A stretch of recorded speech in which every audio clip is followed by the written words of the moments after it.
Welcome to Chronic Combat Conversations, a live look at our best bets, picks, and predictions for every UFC event.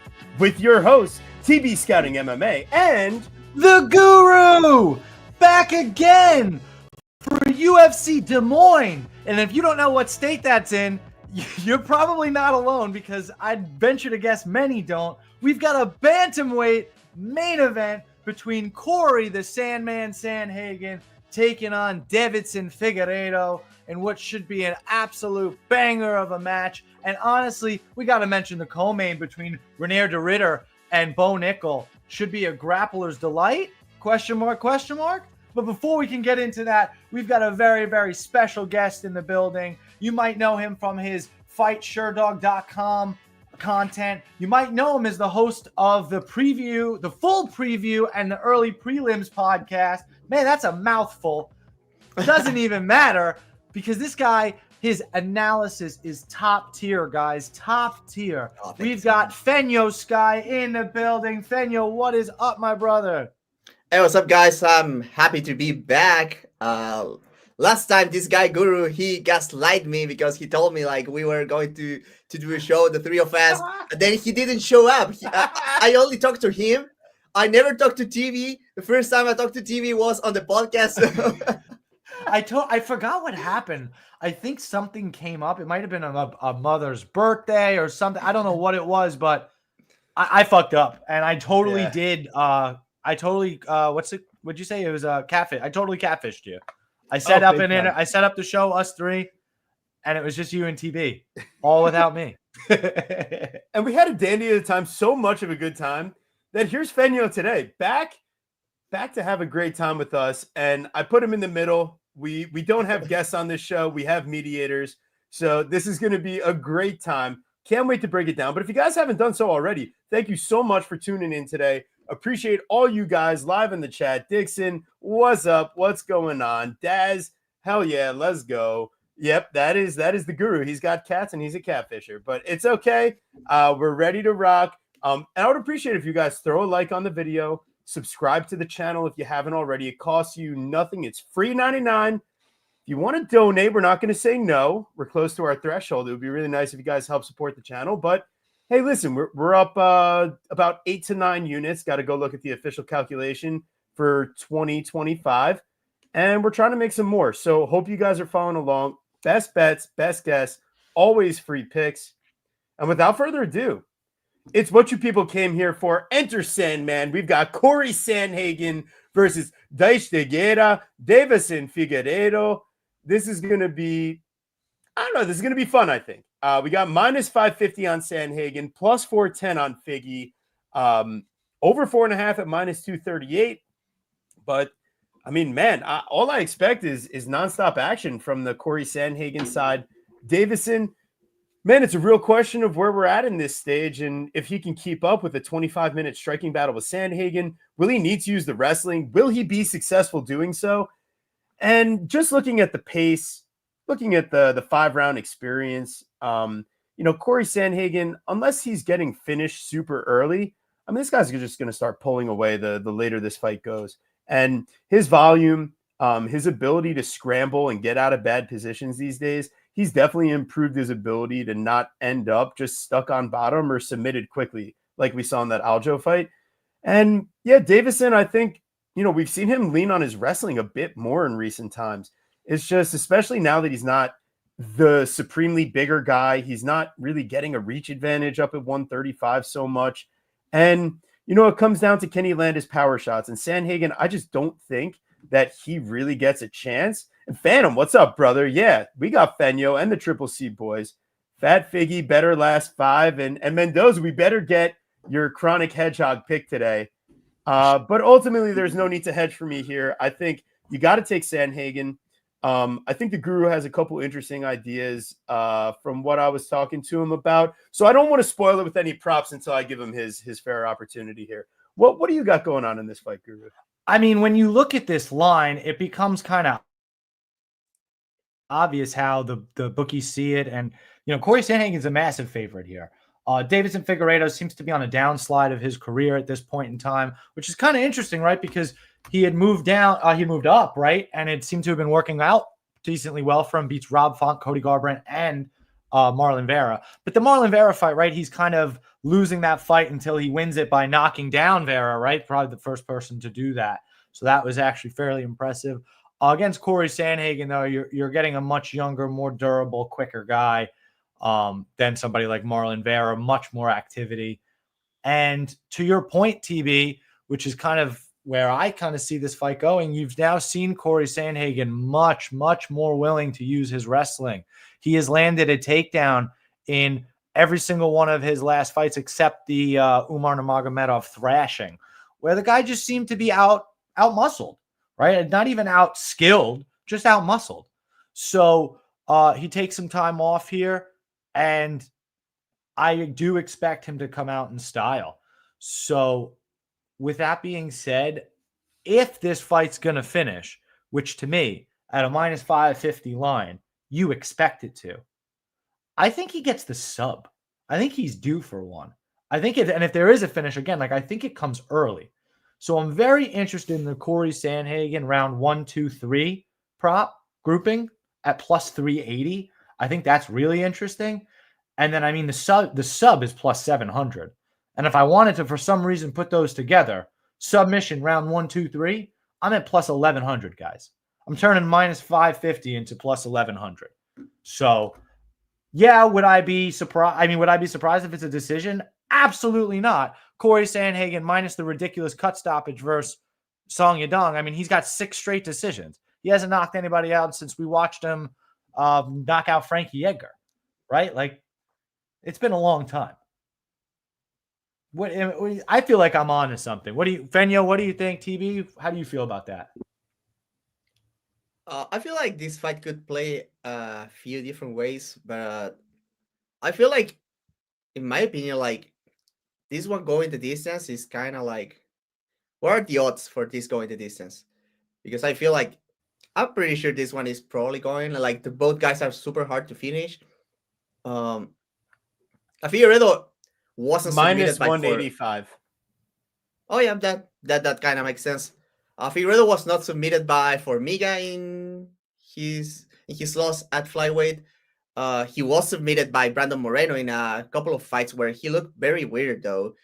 But he has looked super durable. I saw that fight live. Oh yeah, that's good. He has looked very durable at 135 so far. Took huge hits from Cheeto. Wasn't rocked by Rofont, who is a decently big puncher too. Jan was kind of kicking his ass, and he was always there. So I feel like the grappling, he might get wrestled here and there, but I feel like unless he really fucks up, he should be fine on the ground. I feel like Sandhagen does have the chance of a submission, especially in a transition. If Figueiredo gets kind of lazy with a get up or tries to force a get up. We've seen him before, try to elevate with the butterflies, just turn around. Might be something there for Sandhagen. But yeah, I feel like this feels like a fight where Sandhagen controls the fight with his reach, the feints, the movement. He's been getting into a more he has been turning into a more cautious fighter as of late. I feel Sandhagen is a lot more concerned with neutralizing his opponent than being super aggressive that he used to be in the past.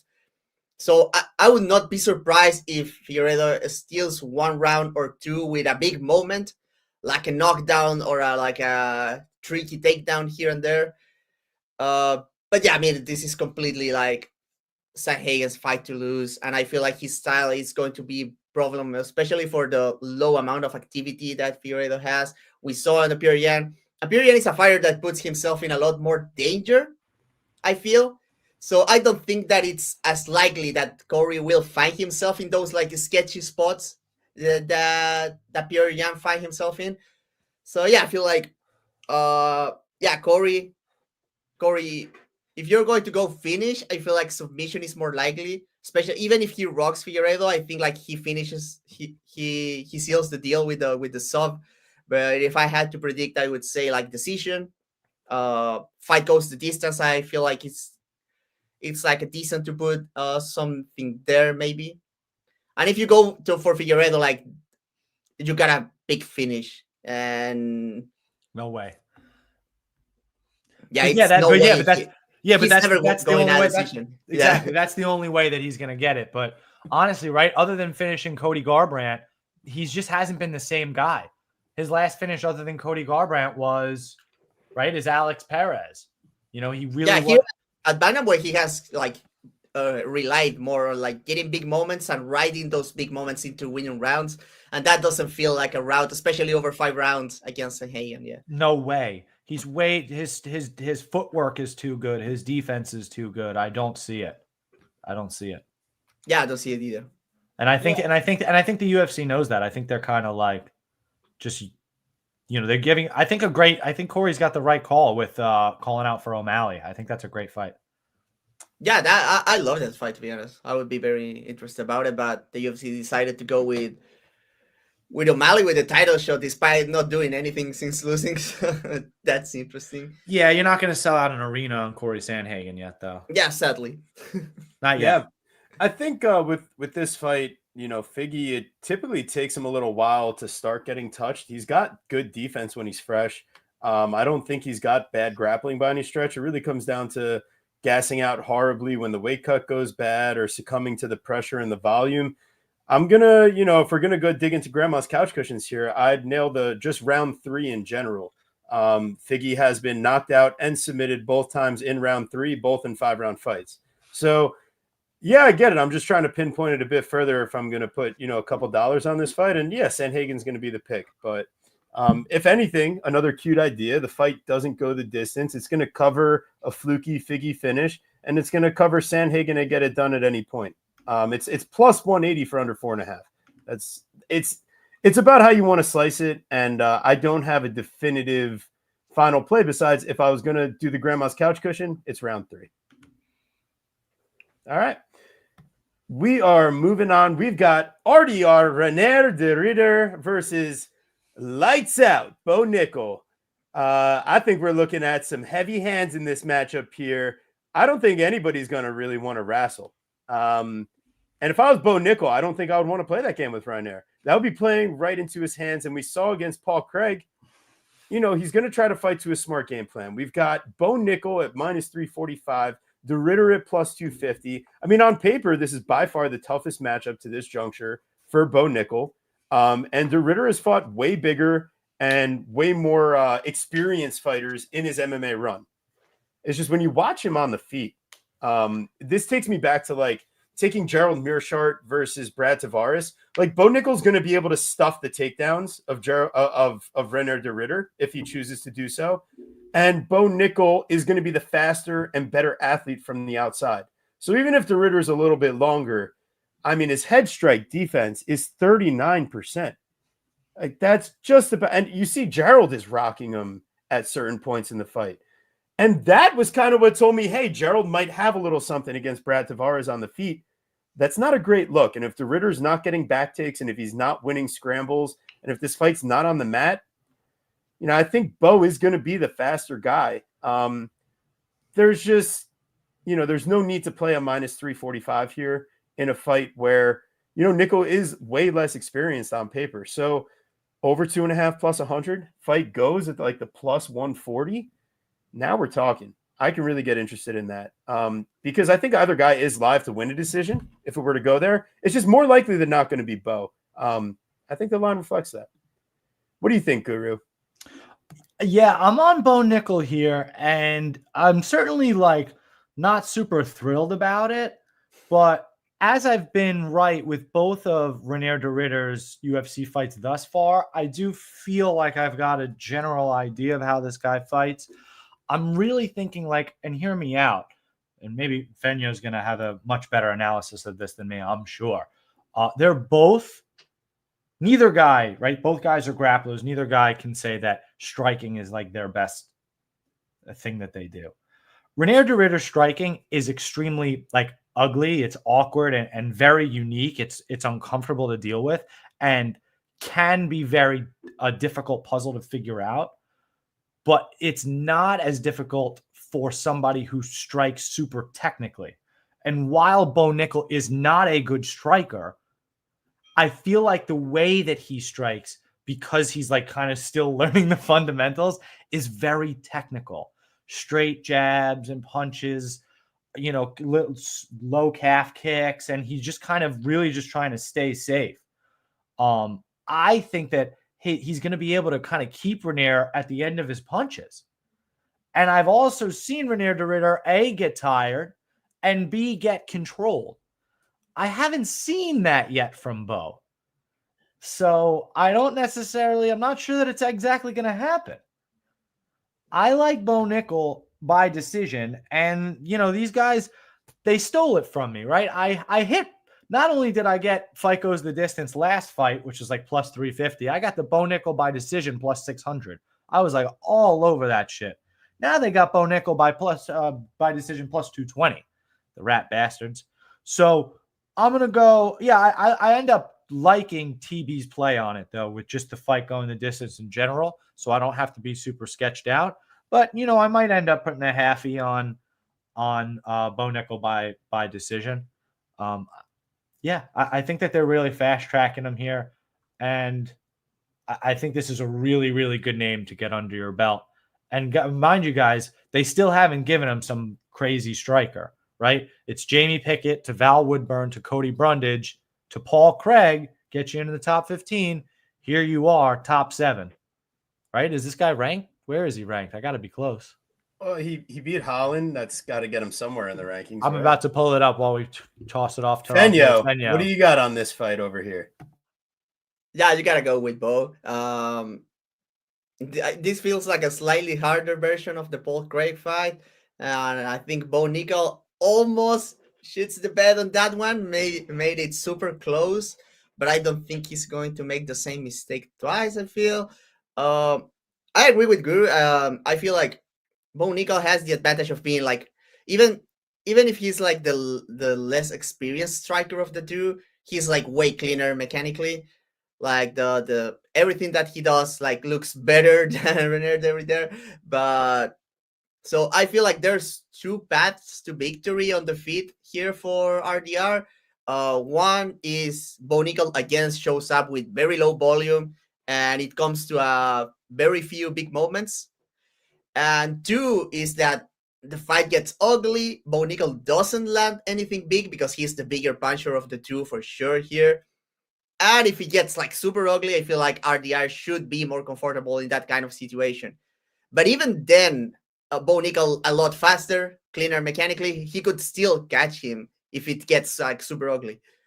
And even if it gets like super ugly, like I feel like Bo Nickel can take him down against the cage, and he's going to be fine, I guess. Like to your point, Fenyo, like he really did go life and death with Gerald Mearshart. I mean, that round 3 was like as close as anything could be. They were both a tick away. It was hilarious. Like that's just not. He won on cardio and chin in that one because the skill wise they seem like super similar, and actually GM3 looked like the better striker for most of the fight. The success from RDR came from him being like a tank and just hitting back even when he was getting outstruck. So, which is why, and that's actually, and again, it's a fallacy in our tape because of how good GM3 looked against Reinier de Ritter, we picked him over Brad Tavares, and he did not look nearly as good. He pulled more of a GM3, being more inconsistent, was unable to was unable to get takedowns, and unable to use his submission game at all, and looked terrible on the feet. So to that point, I think it does show that Reinier de Ritter is not, he's not UFC championship caliber. He's not top 5.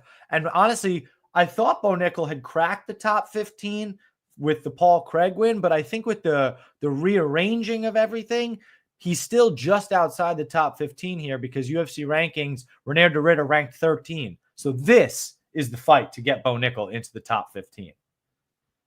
Then you give him a fight with freaking Marvin Vettori or something, and all of a sudden he's top 10. Then he's got to beat one, and then he's got to beat one guy. And then Vettori is a bit like more scary than the Ritter, I feel like. That'd be a good fight. Yeah, it could be decent. I mean, to be fair, Vettori looked pretty shot last time out. Ooh, So yeah, that's maybe, why I said yeah. it. You know what the fight is? The real fight. You give him Fluffy Hernandez. Oh God, no, you don't. Let him No, run you through don't. him. No, you don't. I mean, like No, you don't. you do it 5 rounds. I pick Fluffy all day. And Of course. Yeah. Even 3 rounds. Fluffy's a better striker, and he can. yeah, he's a way better striker. This yeah. is like Fluffy would take it to RDR on the feet. Like, All right, so super maybe you just give Bo Nickel Abbas Magomedov next. I mean, like, what the hell do you do with him after easy. Is that? Abbas ranked right now? He's number 15. Nah, I don't know. We'll cross that bridge when we get there. Jared Bo. Cannonier? Who do you Bo, you got to get the job done. No, not Cannonier yet. All right, we're moving on. We're not matchmakers. He hasn't even won the fight Brendan yet. Allen. We've got Santiago, the Argentine dagger, Ponzinibbio at -125. Daniel D-Rod Rodriguez +105. Oh, man, this is the tale as old as time. Who is more washed in this matchup? That's truly the answer takes you to who will win the fight. Both these guys prime for prime if we were still in it. I mean, you probably got to take Ponzinibbio. It's just, I mean, anytime this guy gets touched, it could be the end. And then D-Rod, this guy, I mean, come on. Split decision with Alex Morono, which, mind you, Santiago was down 2-0 on the scorecards before a round 3 miracle, which Morono took that fight short notice. So, yeah, there's a lot of factors where both these guys have had horrible performances. They've had somewhat okay performances where they still win, but how do you really have any level of trust with either guy? I think the southpaw stylings and the boxing of D-Rod and the fact that he's 1 inch taller, 1 inch more reach, and I trust his chin just a tiny bit more at this stage. I think that's what it comes down to. I think he's probably going to land a little bit cleaner, more consistently. But at the same time, I mean, Pons could just kick his front leg off, and, you know, how are you going to land more boxing if you can't land on your front foot, as D-Rod would want to need to? So I feel like this is clearly the fight goes the distance. Okay, well, over 2.5 is -238. I mean, my God. Okay, so old guys, split decision or pass. I mean, do we really need to stake a flag here? Do we really need to pick a side? I don't feel comfortable doing so. I don't know where these guys are really at. Guru, do you know where these guys are at? Not particularly. I just think, first off, I think it's interesting that they, this is a rebooked fight. This fight was supposed to take place September of 2023, but that's when D-Rod tested positive for Ostarine. So they have now rebooked it. So there's obviously something in this matchup that they like and will want to see, which I think is quite interesting. And all it really does is make me not want to bet on it. But I kind of lean towards the dog here. I feel like, kind of like you said, TB, I feel like he's less washed at this stage. You look at the striking stats, the significant strike differential per minute landed at distance is significantly higher for Daniel Rodriguez. You look at the defensive strikes per minute, right? I mean, the defense is fairly close. And when you're having that much more output, right, he lands nearly 3.5 more strikes per minute. If he's that much more active and getting hit about the same, it's kind of how you win fights, boys. You got to land more strikes. So I kind of like D-Rod to do that. And at the dog price, you're talking to me the right language. I feel like there's just some public sentiment right now that's behind these lines that I don't necessarily think makes sense. Right? You look at Santiago Ponzinibbio, and he goes to war with Carlston Harris and he knocks him out round 3. It was impressive, don't get me wrong. But Carlston Harris is, I always love the guy, one of my low-key favorite fighters, because I think I picked him by sub in his first UFC fight and he got it there. But just not a great fighter, no defense. And then he loses to Muslim Salikov in a fight that I picked Muslim as a dog. He gets rocked. He gets beat the shit out of by Kevin Holland. And then do we forget that the Alex Morono fight, he's getting his ass beat for 2.5 straight rounds till Alex Morono totally gasses out, and because he's on short notice and he gets knocked out. So on the other side of that, everybody wants to hate on D-Rod for having a pretty shit performance versus Alex Morono, but I don't know. It wasn't his best night at the office. And I feel like everybody forgets that Alex Morono is a really awkward striker to deal with. Pons is not nearly as difficult to deal with, in my opinion. So I think D-Rod gets it done. I don't necessarily think by finish, and neither do the books. So go D-Rod. I'll take some dog money. I like D-Rod here too. Especially because if you go back, like Ponzinibbio, now that he's old, like all he does is like spam 1-2s. Like he's just bouncing and he goes 1-2, 1-2, 1-2. And D-Rod already faced a way better version of that in Kelvin Gastelum in a fight that was super close. And that was like not long ago. Like, and I like if Kelvin couldn't put like D-Rod out, like I doubt Ponzinibbio is going to do it, especially because this is like open stance as opposed to Southpaw that was the Kelvin fight. I think the problem with D-Rod is that he has been losing volume now that he's kind of watch. He's that kind of watch.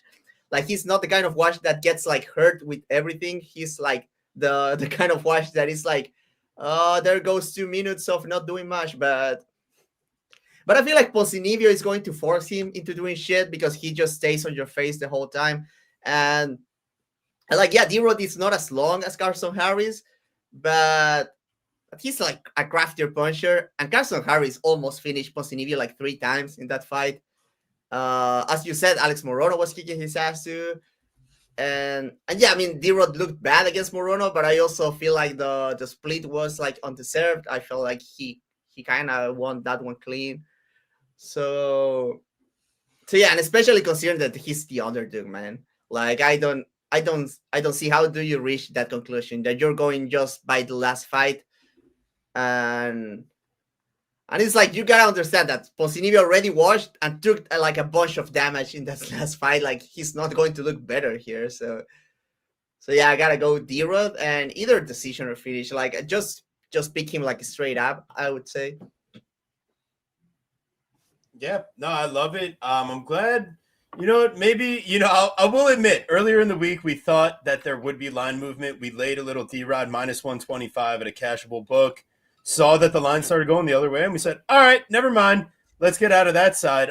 I'd be happy to take plus money. I don't know. I've maybe it's a unit to or something like that.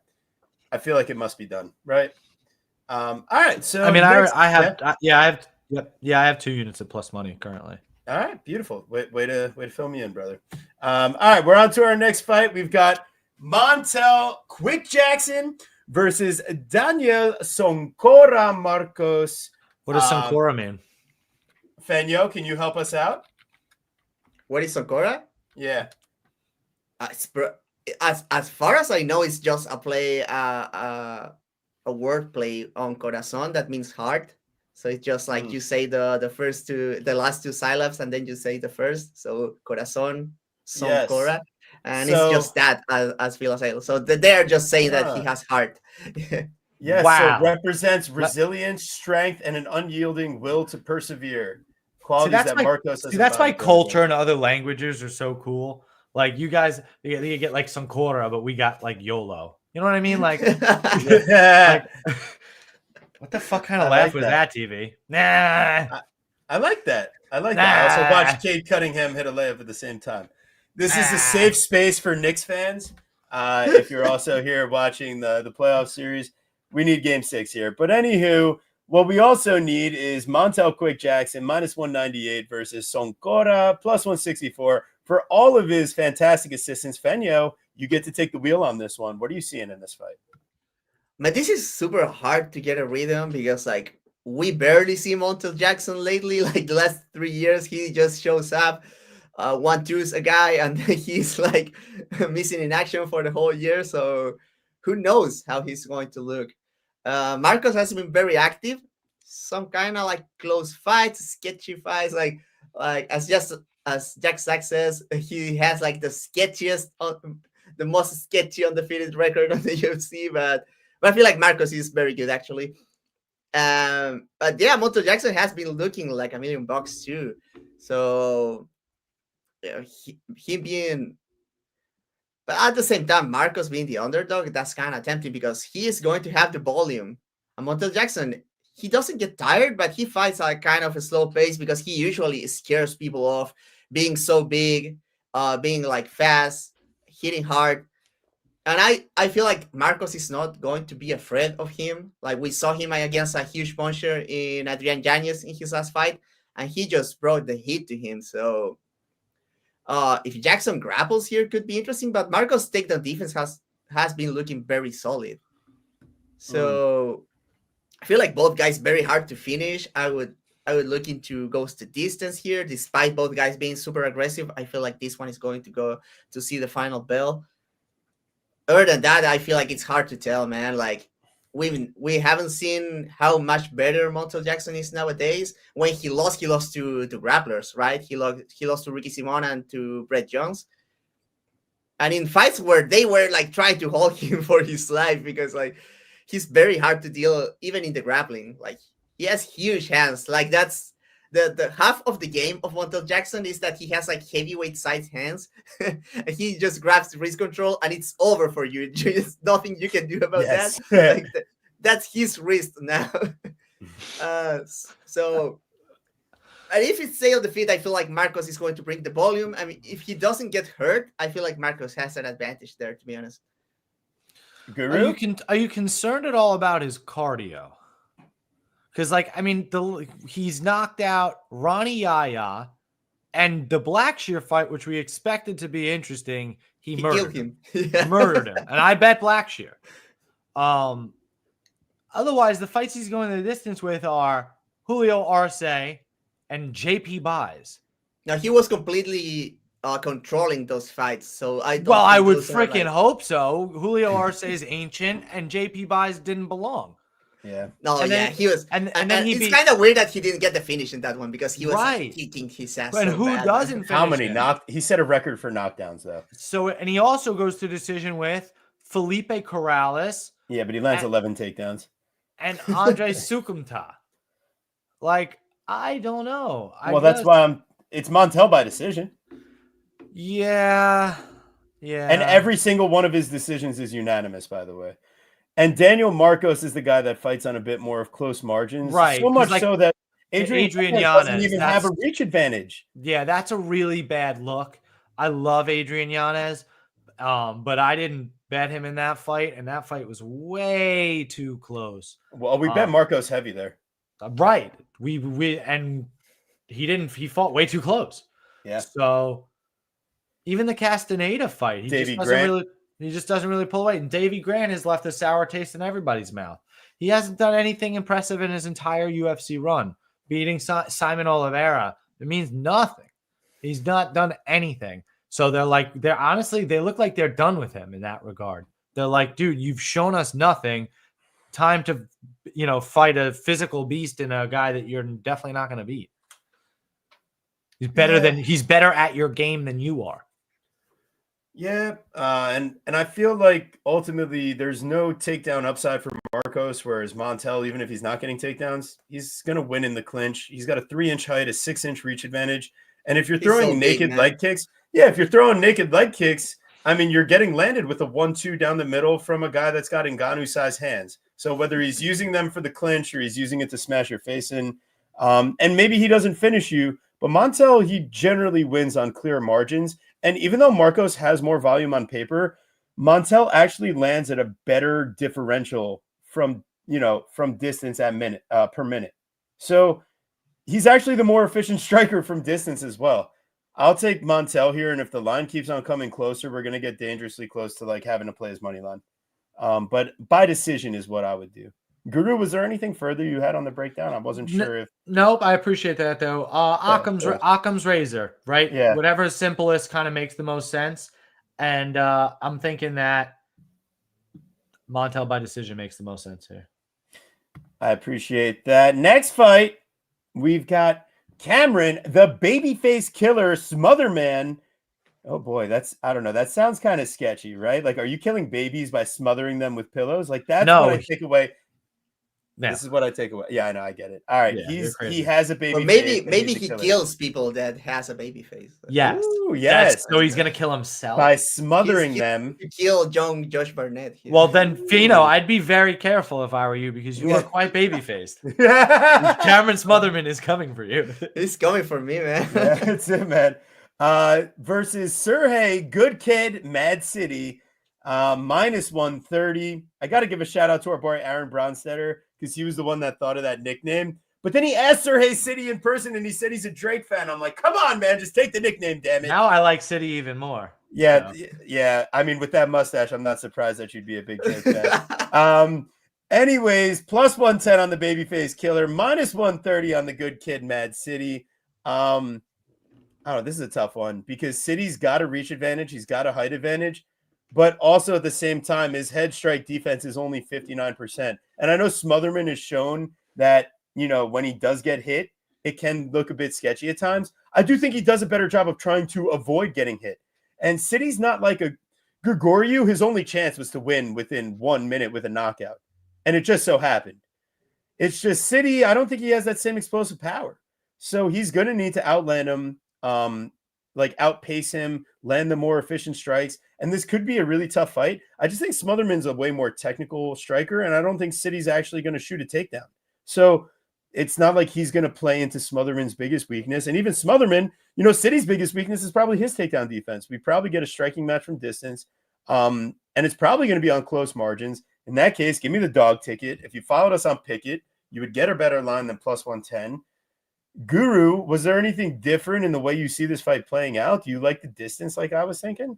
I just don't know, not necessarily, if I'm being honest. Okay. I meant to pull up the Tapology. I just really like Cameron Smotherman here. That's who I got at plus 140.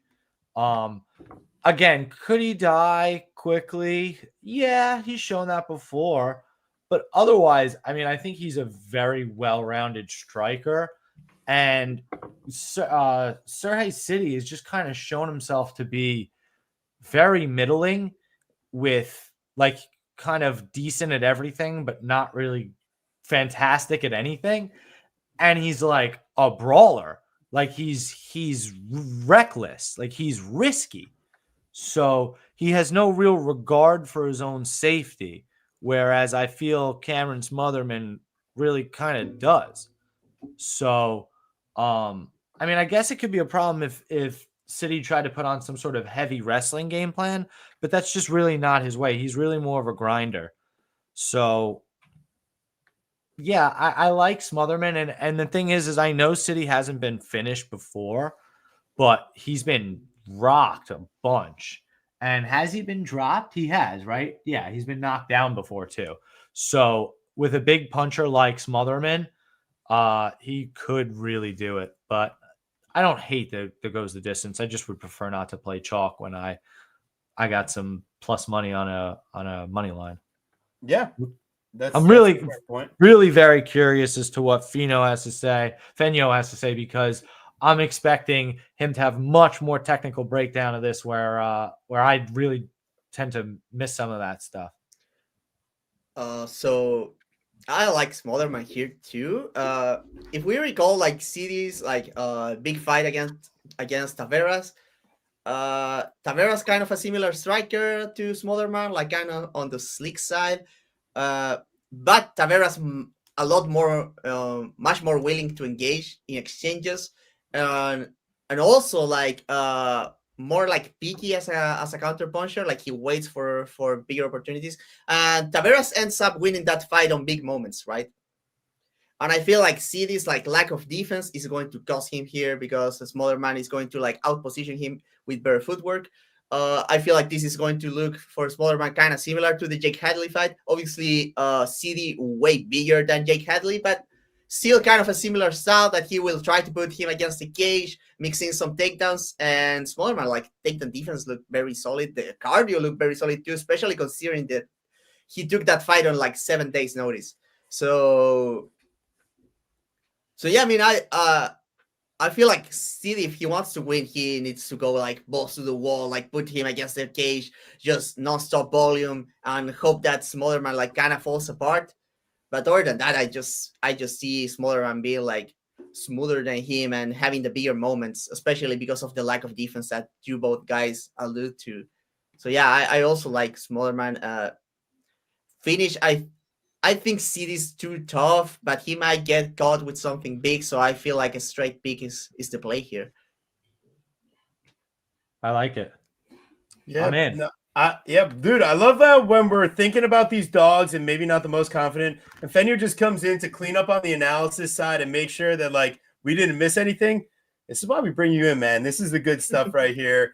Well, I'm yeah, glad that I was even surprised that we've all been aligning with Fenyo here. I mean, not for nothing. I mean, I did go 13-1 last week. It was pretty good, but that's coming off of the worst, UFC 314 imaginable. I put 7 money line bets on BetMMA and I lost all 7. I mean, that's like 314 was weird, man. I feel like on picks I went like also like 7 and 6 or something like that. It was terrible. I went like 4 and 8. It was really bad.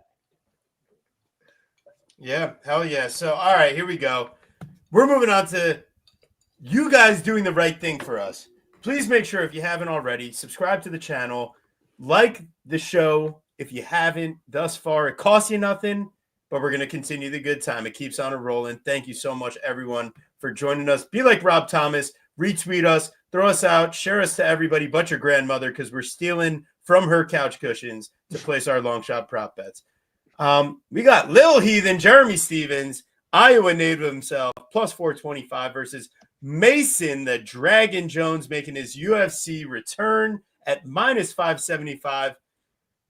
And I mean, I truly think that Jeremy Stevens plus 425 here. Yeah, no, you shouldn't do it. I'm sorry. I mean, they're really just bringing this guy in because the people want to see it. He loves getting into bangers, and whether he wins or loses, I mean, this guy's going to make it a fun fight. The problem is, at the end of his UFC run, washed. During his PFL run, the same level, if not worse, of washed, even with a win here or there. BKFC, yeah, it's great, but that's Eddie Alvarez, and he's not allowed to take you down. Guess what? I heard Mason Jones is allowed to take down Jeremy Stevens. So I'm pretty sure it's round 1 sub, or just round 1 in general for Mason Jones. But maybe you just want to play fight ends in round 1, just in case. Why are you saying that? Where is that in the analysis? Jeremy Stevens is tough as nails. Mason Jones did not turn into Charles Oliveira. I'm sorry. Yeah, I just think Stevens at this point is not. He's coming to fucking fight. He's not getting finished in round 1. Like that's a little. I think that's goofy. And we don't call each other's analysis. That's goofy. I don't think that's happening. I think one takedown, and Jeremy Stevens is going to do something stupid on the mat and get subbed. I mean, he's old, and he's not had to really worry about a takedown threat. And Mason Jones, he's making his return to the UFC. It's like Modestas Bukauskas returning from Cage Warriors, coming back more dangerous than ever. No, and they're serving this hometown. Just because he's a hometown guy, it's just because the fans are going to be excited during his walkout. They're going to be crying as he lays down his gloves in the octagon. This fight's going the distance. I love that over. This fight's going the distance. Well, if it doesn't end round 1, I think Jeremy Stevens is from Iowa. He's coming out to fucking put on a show. He's not getting finished in round 1. He's always been super, super tough and durable. Like, I don't know, man. When Jeremy Stevens back in his heyday, I mean, he's always the guy you wanted to bet on as an underdog. And he's got 3 knockout and 4 sub losses. So I mean, I don't know. Bro, I mean, there's a certain point 2 of them in his last 2 UFC fights, he gets knocked out in both of them. Oh my God, he fought Calvin Kattar round 2 when Calvin Kattar was at the bee's knees. And this was 2020. This was 5 years ago, but mind you. Oh, I'm gonna say it again. He's washed. When Calvin Kattar was the bee's knees, and Mateus Gamrot. Yeah, that was a mismatch. That was ridiculous matchmaking to set up fucking Gamrot. Like, I don't understand what you're talking about, brother. And then he gets submitted by Natan Schultz. The dude has 5 losses in his career. I mean, he's a great jiu-jitsu guy. I mean, like, what do you want from him? It's a bad matchup. And you're right. He's absolutely built for BKFC going 3-0. But this guy's a guy that bets on himself. I am not betting against Lil Heathen Stevens. What I bet on is him to fucking survive. He survives against Yair Rodriguez, Sabit Magomed Sharipov, He beats Gilbert Melendez, Renato Moicano, Frankie Edgar, Hennenberg. I mean, the list goes on and on. So Max Holloway, my goodness. I mean, come on. So I like the fight to go over. I think that's unbelievable value. Mason Jones by decision, to me, is the Occam's razor of this fight. I expect him to be the better MMA fighter to TB's, I believe, ultimate point, especially at this stage. So as much as I would love to bet Jeremy Stevens at plus 425, I can't do it. So Mason Jones by decision. Fight goes the distance. Fenyo, can you tell TB his round one was goofy? Tell him it was goofy. I mean, No, I would not pick that. I would not pick that, but like Jeremy Stephens is all that shit, man. Yeah, he's so old. But he's still tough as nails, man. Like we saw that fight against Clay Collard. I mean, Clay Collard pretty washed himself at that point, but it was a fucking dogfight. Just watched that the other day. I feel like the thing is that Mason Jones just likes to get into scraps way too much. I feel like he's still going to win, but he's going to make it closer, but fighting stupid because that's what Mason Jones does. So I would say stay away from this one. I feel like Mason Jones by decision is the most likely pick. But what are the odds for that even? Jones by decision. Let's see. Fight method. I had fight goes distance up. Sorry, we're getting there. By decision. Where'd it go? Oh, there it is. Plus 165. That's not bad. Plus? Yeah, plus 165. That's not bad. That's decent. Yeah, I thought it was going to be like, I don't know, like minus 120, but at plus, yeah, that's kind of good actually. That's fair. What I wrote down in my homework was round one Mason and round one Sub. If not, I did write down fight goes the distance. I feel like I agree that Stephens is going to show up like with insane heart for this one just because they're in Des Moines. So he might survive, yeah. Yeah. All right. Beautiful. We will move on. We've got Yana the Hammer Santos versus Misha Cupcake Tate. I wouldn't dare to call Yana foxy at this point. It's been taken off of UFC stats. I don't think Tiago is too cool with it at this point. So I'll just give her Tiago's nickname. Why not? Majeta, but she's the Hammer. So plus 120, minus 142 on the Misha Tate side. The over 2.5 at a lustful minus 395 here. I mean, my God. Yeah, what's interesting to me in this fight is where are both of these fighters at this stage? Misha Tate, she comes back, and since her return from retirement, she's only beaten 2 fighters, and both of those fighters put the gloves down after they lost to Misha Tate. So I'm not really sure that we've seen Misha Tate have a good win since she came back to the UFC. But you look back at the Yana Santos side, and she's having a struggle until she runs into the, good old Chelsea Chandler. So it's not really ideal from either side. The clear upside here is we're in Iowa. They love some wrestling, and I'm sure they'd love to see Misha Tate get some wrestling. It's just if this fight does stay on the feet, whether it's in the clinch or at distance, I think Yana has the advantage there. And I get it. You don't want to be in the clinch if you're trying to avoid takedowns. But Santos is actually a very good clinch striker, and she uses it offensively as like a big part of her game plan. And you're not going to get taken down if you're pushing someone into the cage. It's more so if you're on the back foot and letting them get you to the cage and shoot for a single or a double, yeah, that could be a major issue. I have no problem if you're offensively working the clinch in a dominant position. So the question here is, I don't know, which fighter really has a bigger future left in the UFC still? And I think Yana, her return from the pregnancy that she fought during, which was also kind of hilarious. I think her camp at ATT is a bit better than whatever Tate's undergoing right now. And I think that she's a bit more focused and has a bit more time in this weight class. And I think she's like a modern MMA fighter, whereas Misha Tate, she's a product of the past, and she's wrestling or nothing.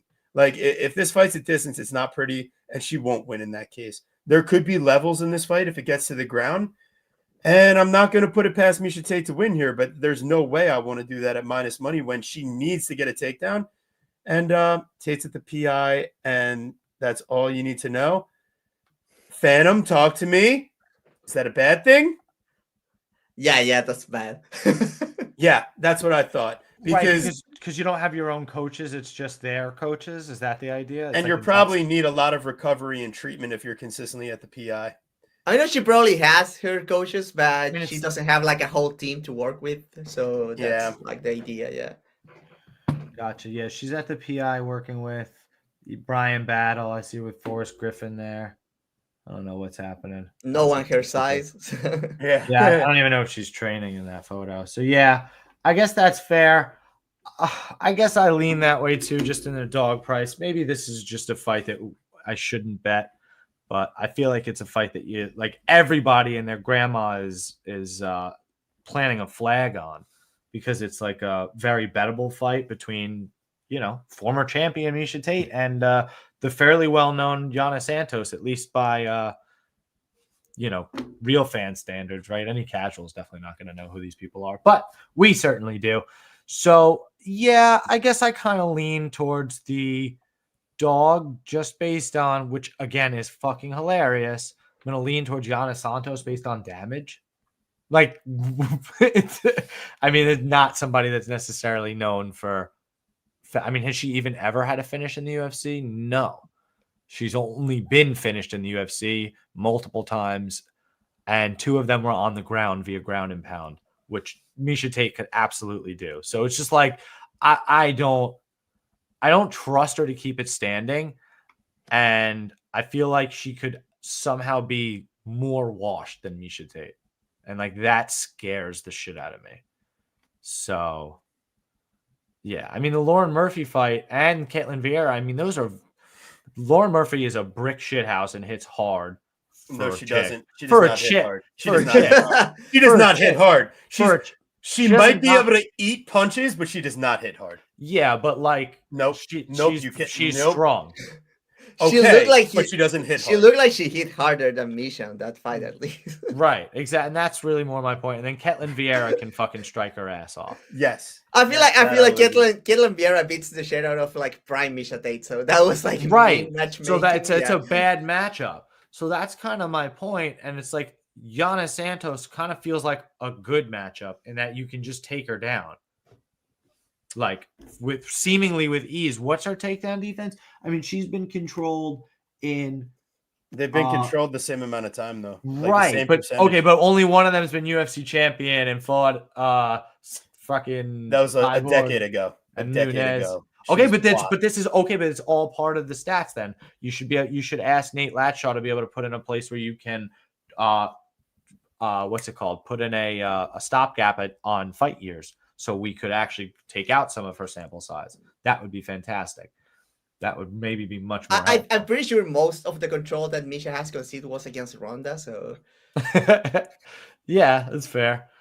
I don't know. I feel like you should stay away from this one. Like, who knows, when it comes to like 2 super washed fighters, it comes to who shows up less washed and like who wants to play that game, right? So, yeah. I feel it like stylistically, like Miesha should probably should win this one if she shows up in decent shape, but who the fuck knows, right? Yes.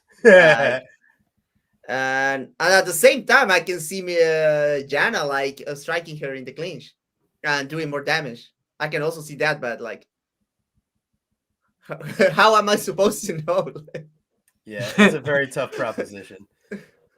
So there's nothing you really like pre-flop here, Fenya, right? Goes the distance, maybe, because no, like, I don't feel it's minus 400.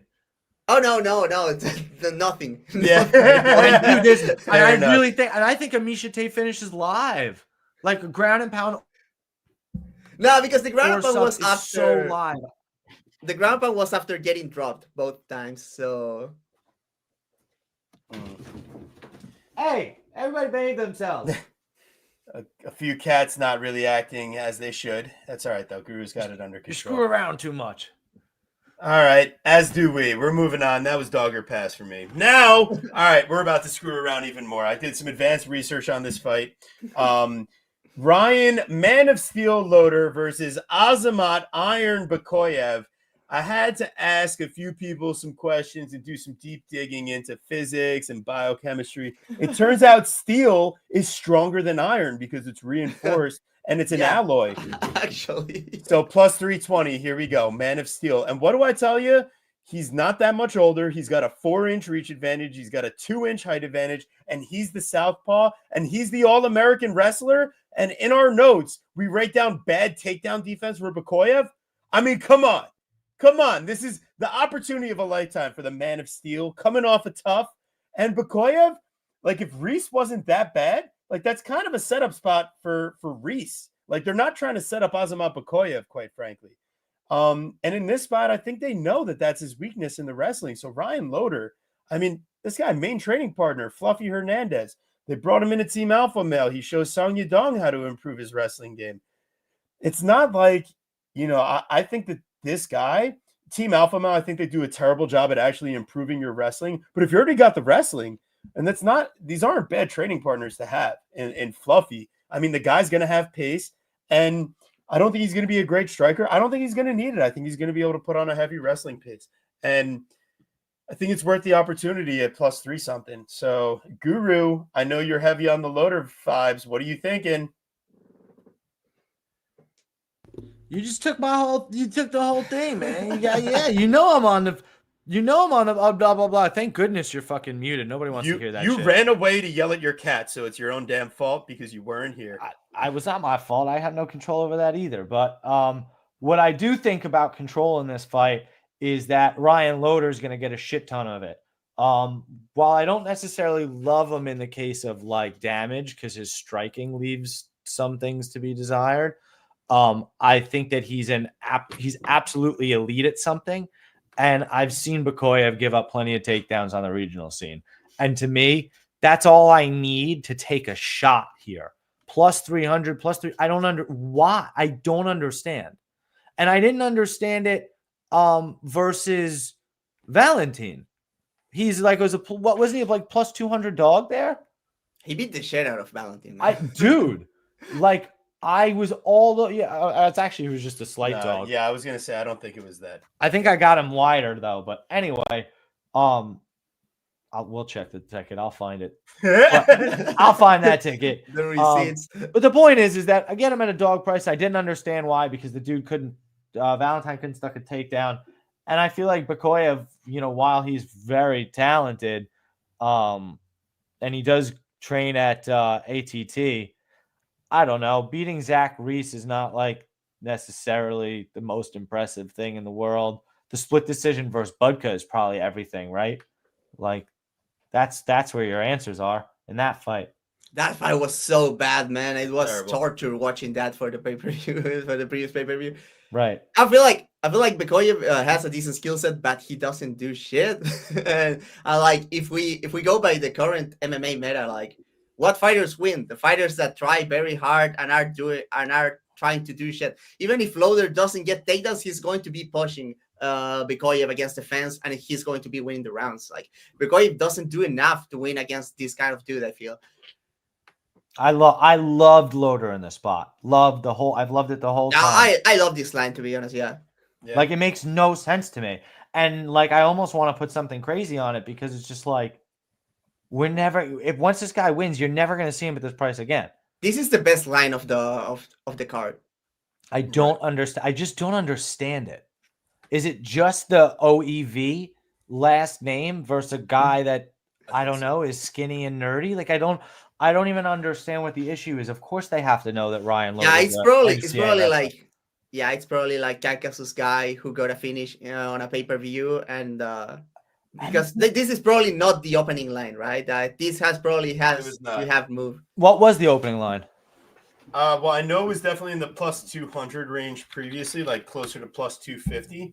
But let me tell you where it opened. That's still crazy. It is. And I just don't even understand, because it's like, okay, Loader's older, and maybe that's the problem. But he's got a 4-inch reach and a 2-inch height advantage while also being the southpaw. Yeah. He's huge. Yeah, he And opened he's at also plus 190.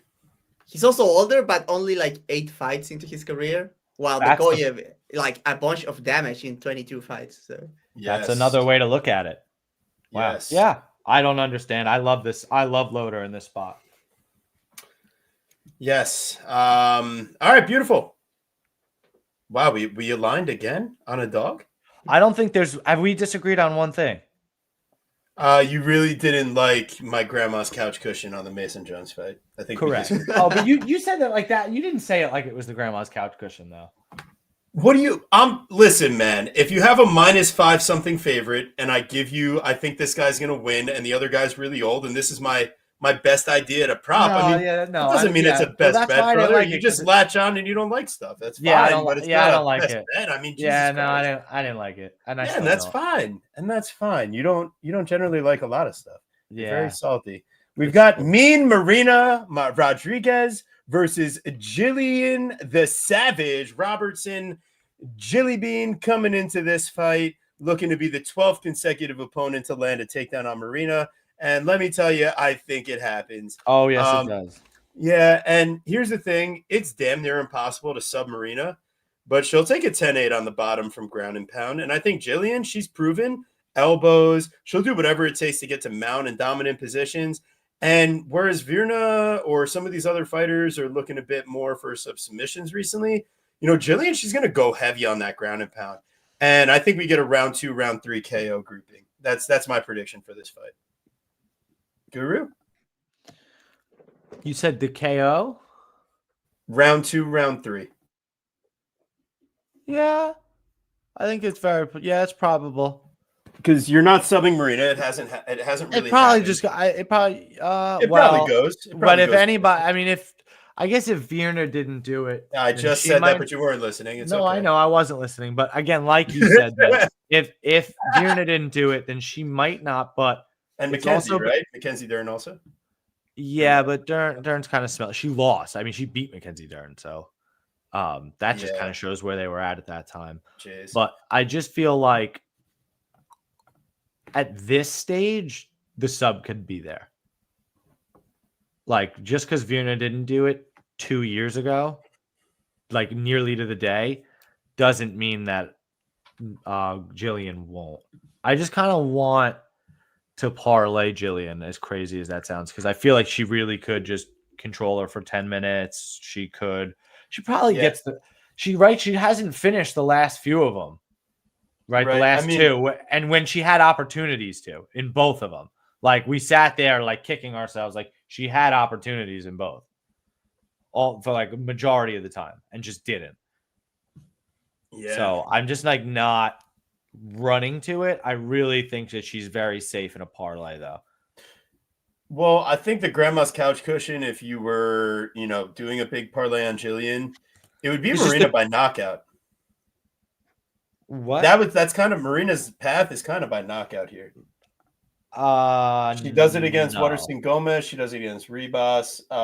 And I don't think that Jillian's losing a decision. I think she would have to legitimately. Jillian's been knocked out once. It's not happening here. If anything, it would be a volume-based decision, which Marina doesn't even have anymore. I don't like it. I really don't like Marina at all. I think she's on the roster watch on Tuesday. I think probably. Done. She'll be in PFL. They're done. She's lost 4 of the last 5. She beat Michelle Waterson Gomez. Like, come on. It's over. Yeah. Yeah, fair enough. Fenyo, what are you cooking up on this one?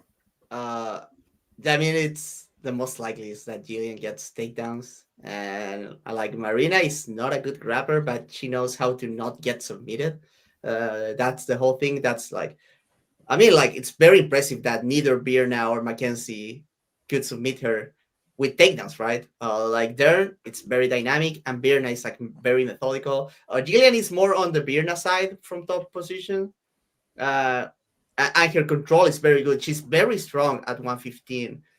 Sometimes people forget because she was kind of small at 125, but 10 pounds are so much at these lower divisions that she's kind of huge at 115.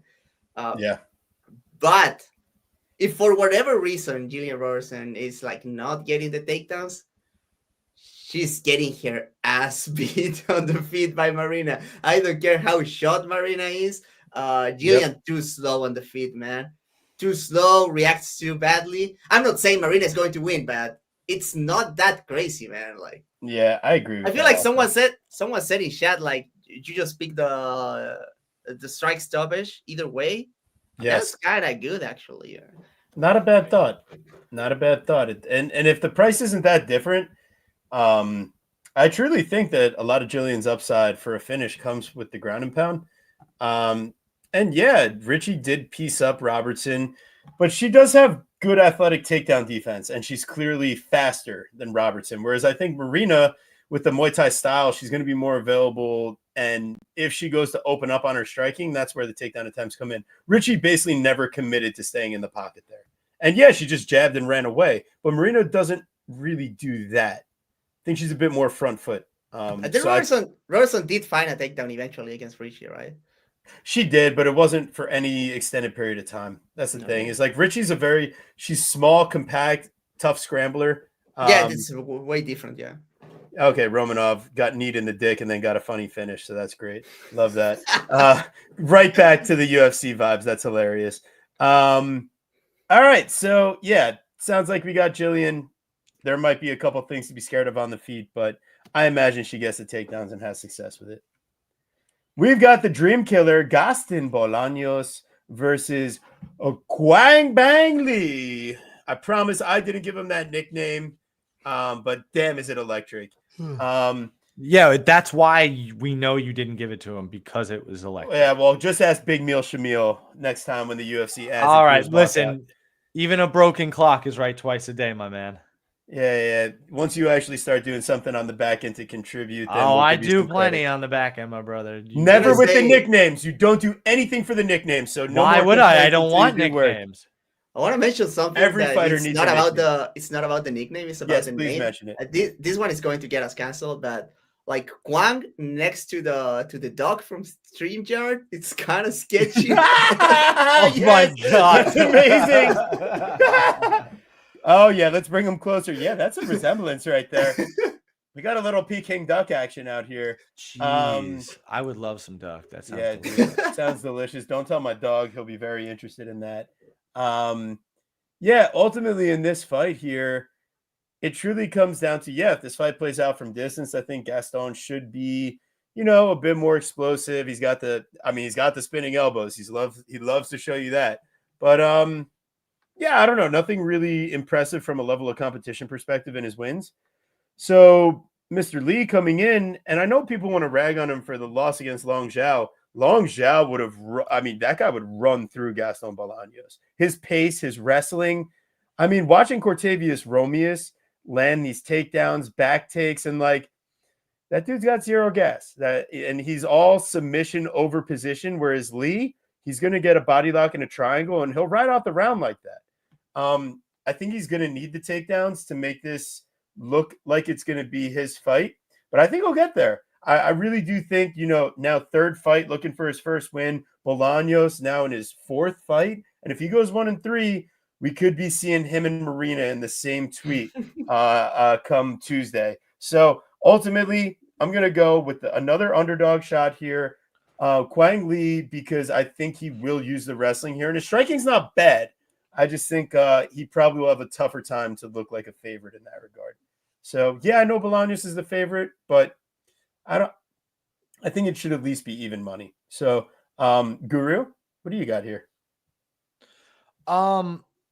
Yeah, I kind of agree with basically that last little chunk you just kind of said there. I think it's really fairly close on the feet, where I was kind of leaning Gaston Bolaños originally, but as I kind of continue to consider it, it's gonna be a little bit more even on the feet. And while he lost to Long Zhao is just really not the look that I want, because it could very well happen again here. I felt like maybe like you said, TB, like Long Zhao's probably a better wrestler than Gaston Bolaños. So, oh my God, yeah. So that's a different type of wrinkle. So in this type of matchup, I'm very happy to have Quang Lee at plus 140, where we got him, where it's now sitting at plus 115. I think we take that shot. We feel okay with it. Maybe this guy, like you said, gets his first UFC win, and maybe I think he'd probably get one more fight before he'd get cut, but they might let him go too. TB, is it an over 1.5 or an over 2.5? Because you've got me tripping. Great question. I'm gonna say 2.5. I probably updated that side and didn't update the right side, if I had to guess. Let's see. Correct. It's over 2.5. Yeah. I wish I could get a fight going the distance towards plus money, but I mean, has this guy what's his record here with that stuff? Yeah, he's got a couple decisions, but he's not very experienced. So it's like, I guess neither guy is. I mean, the more experience that Bolaños has were just 2 additional losses. So I don't necessarily love that experience. And 3 of his 4 losses are by finish, where Quang, he's got 3 decision wins, but he's also got 4 round 1 finishes and a round 3 sub on top of it. So Bolaños gasses out to the grappling. Why couldn't he get a sub at any point here? I mean, he didn't gas out versus Cortavius Ramius, which was fairly impressive in that regard. Cortavius was smaller and he gassed out himself. Right, and what wasn't impressive is how that fight looked overall. Like, I bet Gaston Bolaños is a dog there, but I was like, Bolaños.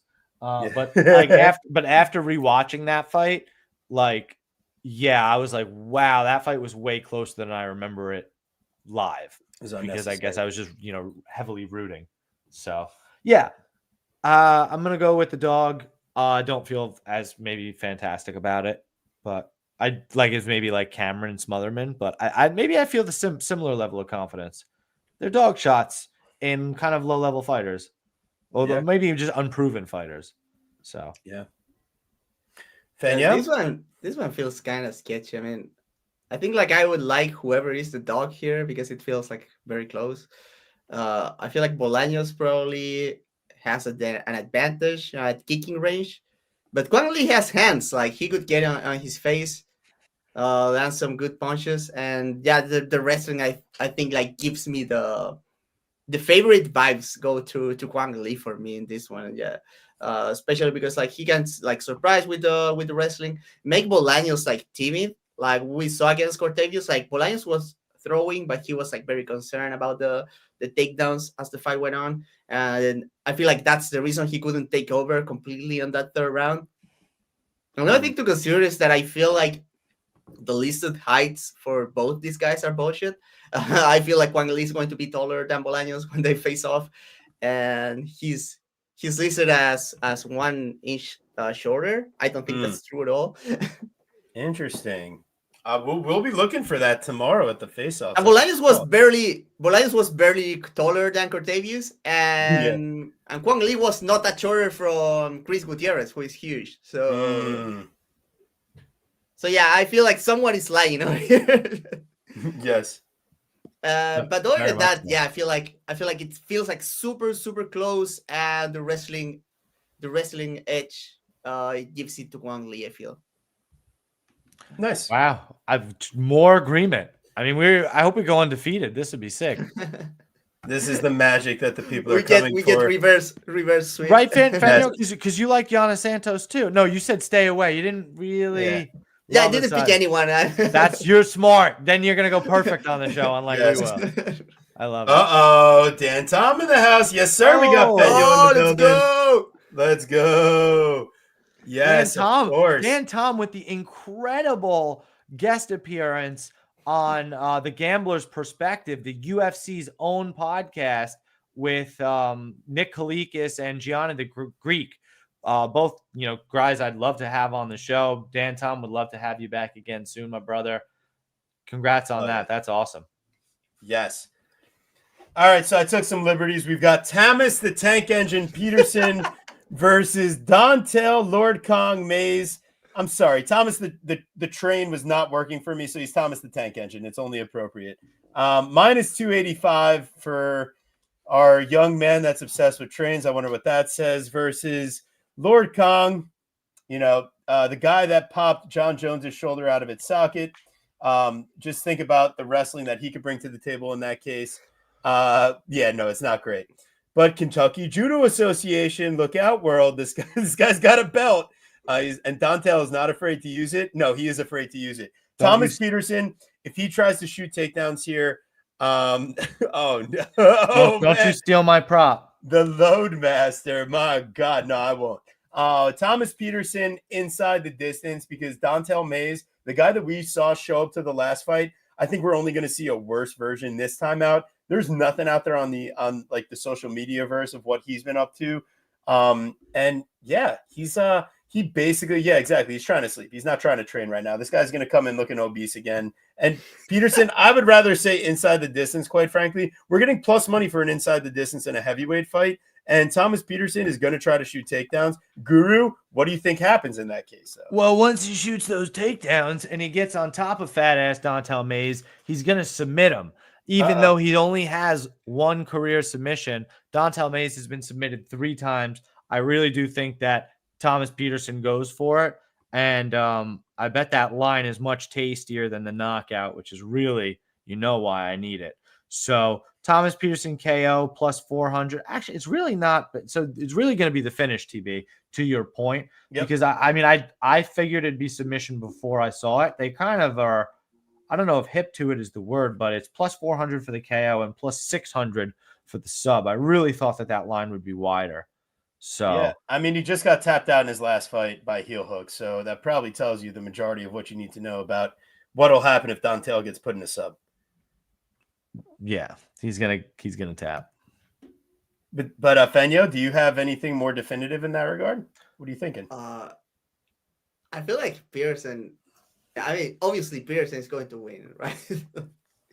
But I feel like I can see it going either of the 3 ways. Like he wins that decision on the feet, he can win a decision on the ground, he can submit him, he can knock him out. I think like Pearson looks like good material for parlay here. I would not be super sure about either the knockout or the submission, to be honest, but the odds are very good though. I gotta say, both odds for the finish are very good. So if you're throwing a little bit there, like no problem with that. But when it comes to strike picks, like I feel I can see either. Like what I don't see is Dantel Mays winning this fight. That's the one outcome that I'm not visualizing right now. I love it. I totally agree. Peterson could probably go on a parlay if you need him to. It's any which way. And he's from Iowa, I think. Yeah, I think a little Peterson, Robertson, and maybe even a little Jones or Jackson, or both parlay could even work. And maybe even nickel. That's like a few of them. And possibly even this next fight. Yep. All right. We've got Juliana Killer Miller at plus 190 versus Ivana Top Time Petrovic. Ivana Top Time. That's what she's going to want in this fight. Minus 230.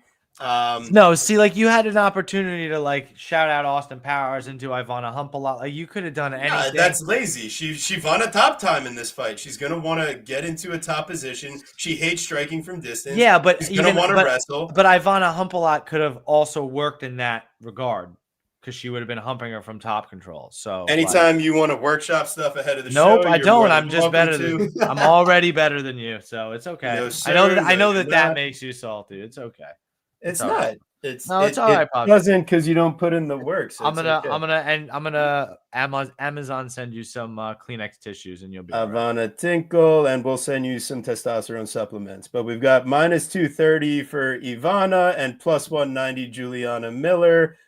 In this case, coming off of 3 different surgeries and a ton of stuff in her personal life, and the fact that she's still training out of a garage in God knows where. It's truly armbar from bottom or nothing for Juliana Miller, or finding a way to the back and getting a sub or pass on her side. And Petrovic, well, goddamn it, she's going to put herself there all fight. She's going to want to get to top control, and they both suck at striking from distance. This fight is sloppy. There's no need to take the minus 230.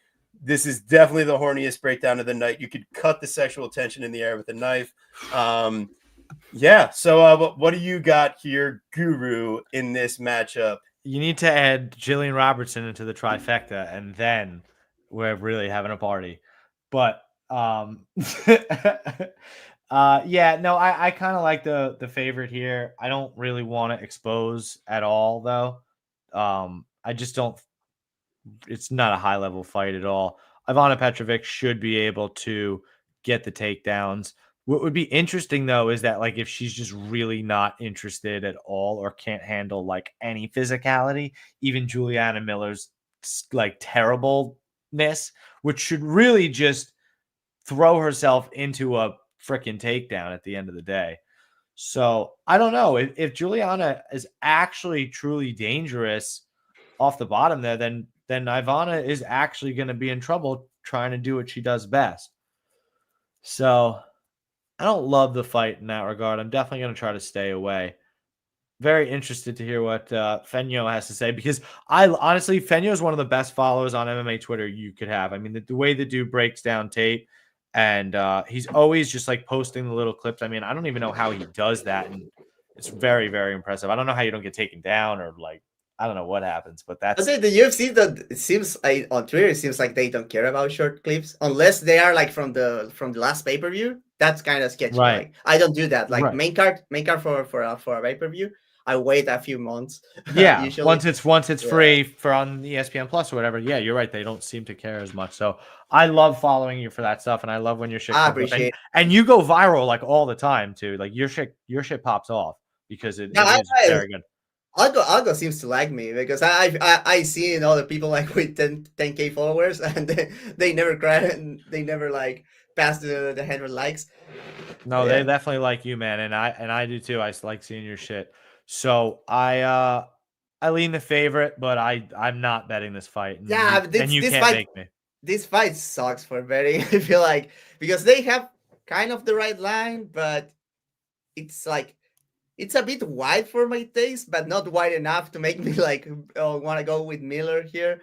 Because I can like obviously like Petrovic should win here, like going for top control as you guys said, but kind of sketchy cardio. Juliana Miller, like she's not good, but she has cardio and she's fucking crazy. She doesn't just has the face, like she's insane. So if the fight gets like any kind of ugly, like she's going to go for it. And I can see like Petrovic like falling apart. But like, are you really counting on that? I feel like staying away from this one is like the way to go, man. This one feels like even more like sketchy than the Miesha Tate versus Yana fight. Oh, totally. Because you have no idea how good You have no either of these idea, fighters man. truly is. No way. And they No. could be like improving, maybe, but who knows? Like, Yeah. It's bad. It's bad. So without further ado, thank you so much, everybody, for joining tonight during PFL, during NBA playoffs. It's been an absolutely electric run. Please make sure you like and subscribe to the channel. Costs you nothing. And we love coming out every week to do this with you people. And the community is What do truly you where it's mean, at. you people? You know exactly what I mean. What do you mean? Fenyo, what do you got to say to the people before we get out of here? We got a tie game or whatever with the Knicks. Which, by the way, we did not. Guru, no. No, We come did. on, man. No. You come on, man. We have not thanked Fenyo properly because not only did he come on do a fantastic job, we're definitely having him back. He came on short notice, guys. Short notice, man. 24 hours short notice. This is unprecedented. It was Dan like 10 type shit. It was like 10 hours. Like I saw that message on the morning. Pretty impressive. Really appreciate you coming on, man. That's now, really, guys. Thank you, Fenyo. So anything do you have to add, bud? Was TB's pass off. Just quick plug-in. Just follow me on YouTube. I'm trying to grow my channel. Fenyo TFS breakdowns. Go look for that. I made a very cool video about MMA stances. Go check that out if you can. And yeah, I mean, have fun with the fights. There are some good fights, and try to bet responsibly. Try to not go crazy, especially with the terrible fights. It's not worth it, man. Amen. And we'll see you guys next week for the pay-per-view. Yes. Guru, you were muted. Good. That's awesome, dude. Seriously, thank you so much for being here. Really appreciate it. Everybody, be safe out there. Make sure you're following Fenyo. Very smart thing to do. Make sure you're following TB Scouting MMA over on Twitter, Verdict, Instagram, Picket, Tapology, and Bet MMA. And you can follow me, the Guru Scouting MMA. The real guru. The real guru. Damn straight. I appreciate that. Over on Twitter, Verdict, Instagram, Picket, Tapology, and Bet MMA. We're going to be back next week. UFC 315. The pay-per-view. Bilal Muhammad taking on Stella Maddalena. And don't forget, Eamon Zahabi and Jose Aldo. Stay safe out there, guys. Let's make some money.